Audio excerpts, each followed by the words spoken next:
মনে করো মাস্টার প্ল্যানটা কি, এইদিকে রাস্তাটা তো মনে হয় এখান থেকে কত দূর জানি।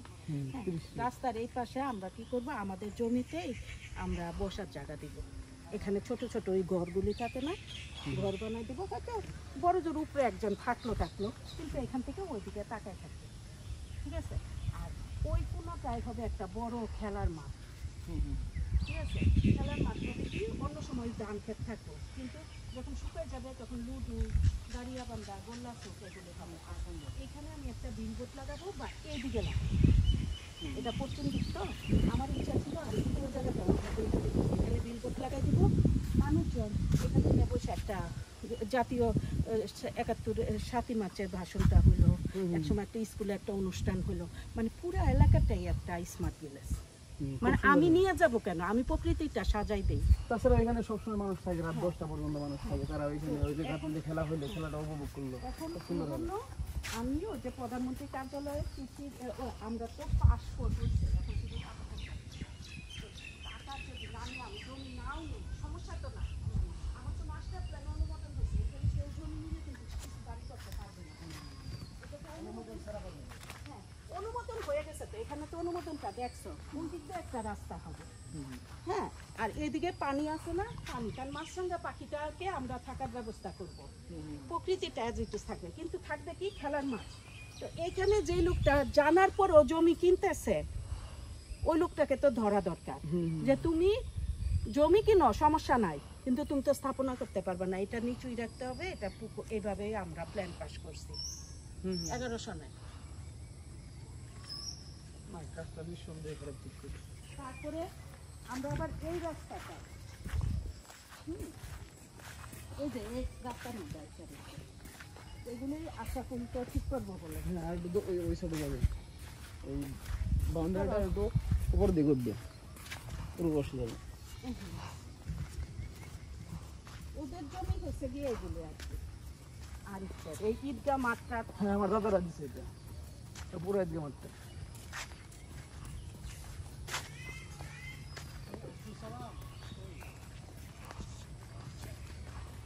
আপনাদের তো অনেক জায়গা দেন। হ্যাঁ, লাভলু ভাই ওই সাইডে প্রজেক্টটা দেখাইছিলেন কিনা, ওই পাশে রাস্তা সুতার থেকে না না, ওটা দেখেন, ওটা বাকিগুলো যেটা দেখাচ্ছি আমরা এখানে খামার বাড়ি বানাবো 6 তলা।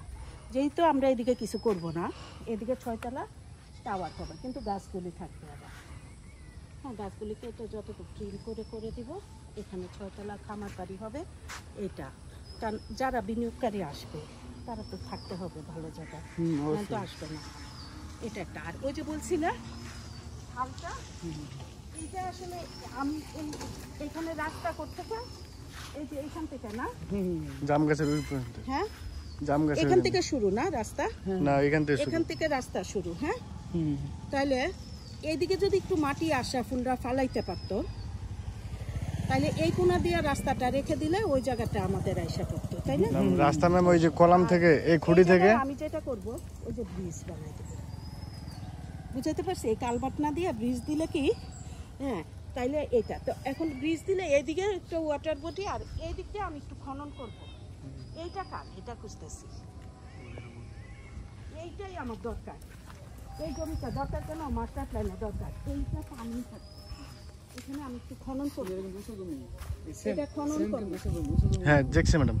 হ্যাঁ, ওসব জমি কিন্তু সেম এটার মতো আছে, হোক না, এটা আরো খনন করব, করে ওই যে বোটটা আনবো,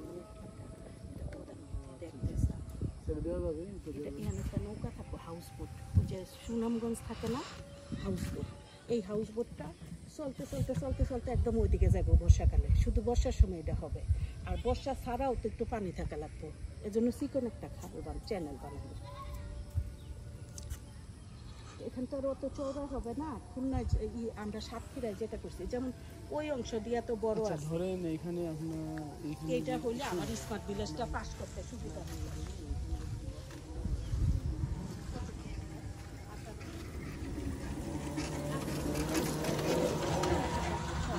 আমার কথা হচ্ছে, তোমরা যদি বিক্রি নাও করো, প্রজেক্টে ঢুকাও। প্রজেক্টে ঢুকানো যাবে, কিন্তু আপনি যদি কিনে নেন, তোমরা ঈদগাহ মাঠে দিতে পারছো, তো প্রজেক্টে ঢুকাও। এখান থেকে আপনার পর্যায়ক্রমে ওই ধরেন খুঁটিটা যারা আছে ওই পাশে, ওইখান থেকে 6 শতাংশ দিয়ে গেলে চলবে।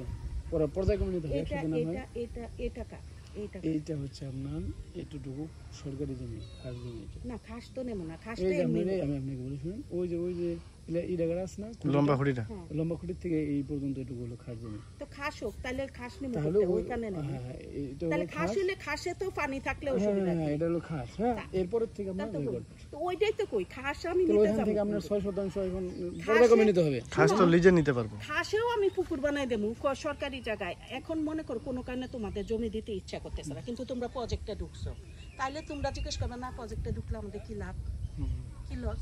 প্রজেক্টের একটা আয় আছে না, ওই ইনকামের শেয়ার ওনারশিপ হবা। এই যে তোমাদের নিজেদের জমি, মনে করো এখানে পুরো প্রজেক্টটা যে হবে, প্রজেক্টে এত কত শতাংশ, যে প্রজেক্টে 200% জমি তোমার আছে, এখানে আছে 100%, তাহলে কত? 300। এরপর আরো অনেক জায়গা আছে, এইভাবে টোটাল 55 একর, মানে 55,000 শতাংশ, ঠিক আছে? 55টা লোক, 5,500 হ্যাঁ 5,500, 55টা লোক আসবো, এই 55টা লোক প্রজেক্টে পার্টনার হবে, মালিক হবে। কথাটা বুঝেছে? প্রজেক্টের একটা অংশে। আর বিনিয়োগকারীরা যারা বিনিয়োগ করবে তারা একটা মালিক, সরকার একটা মালিক, আর তারা একটা মালিক, সরকার একটা মালিক। সরকার হচ্ছে 30%, এটা একটা নীতিমালা আছে উন্নয়নে, আর আমরা হচ্ছে কি 70%। তা আমি তো ধরো বিনিয়োগকারী আনবো, কারণ সবাই, আমি কি একলা জমি কিনতে পারবো? আমি দেখা যায় 200% জমি কিনবো 500 লোকরে দিয়ে আস, এত টাকাও দিব না দেখা যাবে। একজন ধরো স্টুডেন্ট, সে ভবিষ্যতের জন্য বিনিয়োগ করছে, ব্যাংকে না রেখে এখানে রাখছে, তো তাদের থাকার জন্য এই জায়গা বিল্ডিং বানাই দেবে। বুঝাইতে পারছি? তো মনে করো তোমরা ওই অংশটা, এই যে একটা হাউস বোট হইব, ডেলি ইনকাম হইব না? হাউস বোট ডেলি ইনকাম হবে না? ওই ইনকামের মালিক শতাংশ অনুযায়ী রেশিও ভাগ হয়ে যাব। কথাটা বুঝছো? তো আমার কথা হচ্ছে কিছু অংশ থাকবে আমার, যেমন ওই খাল পানি, আমার এতটুকু পানি আমি নিলাম, এই পানির অংশটা, বুঝাইতে পারছি? নিচু অংশটা। তারপর রিসুপ খালি নিলে তো হবে না, আমার রিসুপগুলো তো পাড়ে দেওয়া থাকতে হবে। আমি তো ওটা বাদাই করে চলে যাবো একদম ওই করে ওই গ্রাম দিয়া ঘুরে আসছি। এইটা এরপরে সুতার টাকা আমি জানাবো। বুঝাইতে পারছি?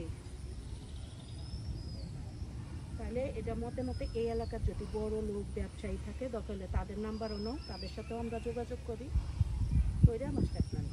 আমার কথা হচ্ছে প্রজেক্ট আমার না, প্রজেক্ট এই গ্রামে। বুঝাইতে পারছি আমি?